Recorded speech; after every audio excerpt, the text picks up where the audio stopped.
Hello' everyone, মই জোনালী আপোনালোক সকলোকে আকৌবা আদৰণি জনাইছোঁ আছামিজ কিটচেন চেনেললৈ। এইকেইদিন বতৰটো বৰষুণ হৈয়ে আছে, সেইবাবে গধূলি চাহ কাপৰ লগত খাবলৈ ক্ৰিস্পি চটফটা আলু গাৰ্লিক বাইটছ এটা ৰেচিপি বনাইছিলোঁ। আজি এই ৰেচিপিটোৱে আপোনালোকৰ লগত শ্বেয়াৰ কৰিম। এই ৰেচিপিটো আপোনালোকে খুব কম সময়তে সহজতে আৰু কম বস্তুৰে বনাব পাৰিব। তেনেহ'লে ভিডিঅ'টো ষ্টাৰ্ট কৰাৰ আগতে আমাৰ চেনেলটো যদি আগতে ছাবস্ক্ৰাইব কৰা নাই ছাবস্ক্ৰাইব কৰি দিব আৰু লগতে বেল আইকনটো প্ৰেছ কৰি দিব। তেতিয়া আমাৰ চেনেলত আপলোড হোৱা ভিডিঅ'বোৰৰ নটিফিকেশ্যন আপোনালোকে লগে লগে পাই যাব। তেনেহ'লে আহকচোন চাওঁ ৰেচিপিটো কেনেদৰে বনালোঁ।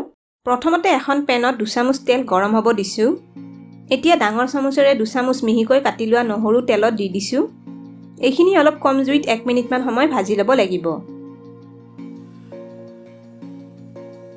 এয়া আধা চামুচ মিহিকৈ কাটি লোৱা শুকান জলকীয়া দি দিছোঁ। এইখিনিও অলপ ভাজি ল'ব লাগিব। আপোনালোকে জ্বলা খাবলৈ ভাল পালে শুকান জলকীয়া অলপ বেছিকৈ দিবও পাৰে। এতিয়া এইখিনিত সৰু বাটিৰে এবাটি পানী দি দিছোঁ। পানীখিনি অলপ উতলি আহিব দিব লাগিব। জুইটো অলপ কমাই থ'ব লাগিব। পানীখিনি অলপ উতলি আহিছে।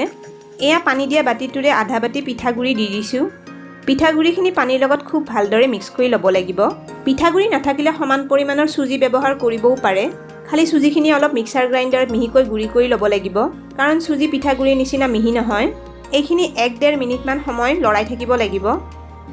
এইখিনিতে এটা ৰিকুৱেষ্ট কৰিলোঁ, ভিডিঅ'টো চাই যদি ভাল পাইছে এটা লাইক কৰি দিব আৰু আপোনালোকৰ ফেমিলি আৰু ফ্ৰেণ্ডৰ মাজত আমাৰ ভিডিঅ'টো শ্বেয়াৰ কৰি দিব।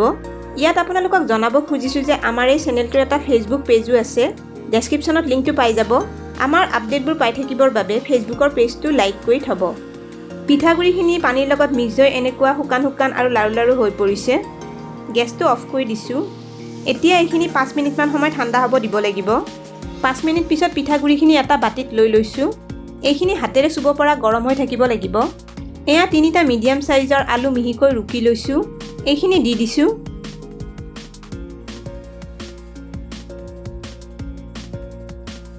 অলপ নিমখ দি দিছোঁ। নিমখ আপোনালোকে সোৱাদ অনুসৰি দি ল'ব। এতিয়া আলুখিনি পিঠাগুড়িখিনিৰ লগত ভালদৰে মিহি হৈ যোৱাকৈ খুব ভালদৰে পিটিকি ল'ব লাগিব।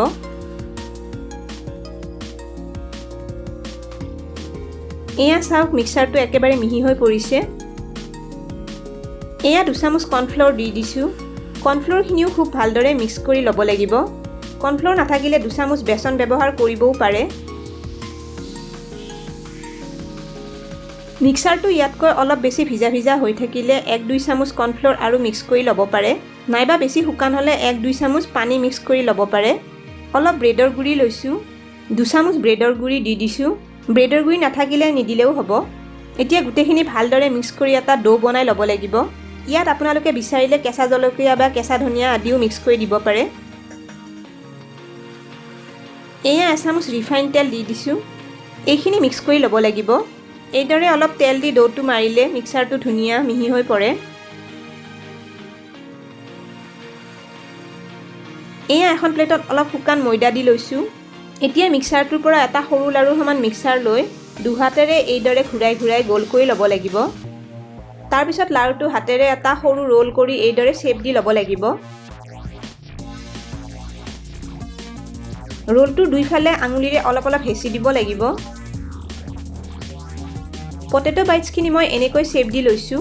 আপোনালোকে যেনেকৈ ভাল পায় তেনেকৈ পটেটো বাইটছখিনি শ্বেপ দি ল'ব পাৰে। এতিয়া শুকান ময়দাত দি লেটিয়াই দিছোঁ। এইদৰে শুকান ময়দাত থৈ দিলে পটেটো বাইটছখিনি প্লেটত লাগি নধৰে। এইদৰে বাকী মিক্সাৰখিনিৰ পৰাও পটেটো বাইটছ শ্বেপ দি ল'ব লাগিব। এয়া গোটেইখিনি পটেটো বাইটছ শ্বেপ দি ল'লোঁ। এইদৰে বেছি পৰিমাণত বনোৱা পটেটো বাইটছ পেকেটত ভৰাই ডিপ ফ্ৰিজাৰত এসপ্তাহমানলৈ থৈ দিব পৰা যায় আৰু যেতিয়া খাব খোজে পেকেটৰ পৰা উলিয়াই ভাজি খাব পাৰে। এতিয়া পটেটো বাইটছখিনি আমি ভাজি ল'ম। এটা কেৰাহীত অলপ ৰিফাইন তেল গৰম হ'ব দিছোঁ। তেল গৰম হোৱা জুইটো একেবাৰে কমাই দিব লাগিব।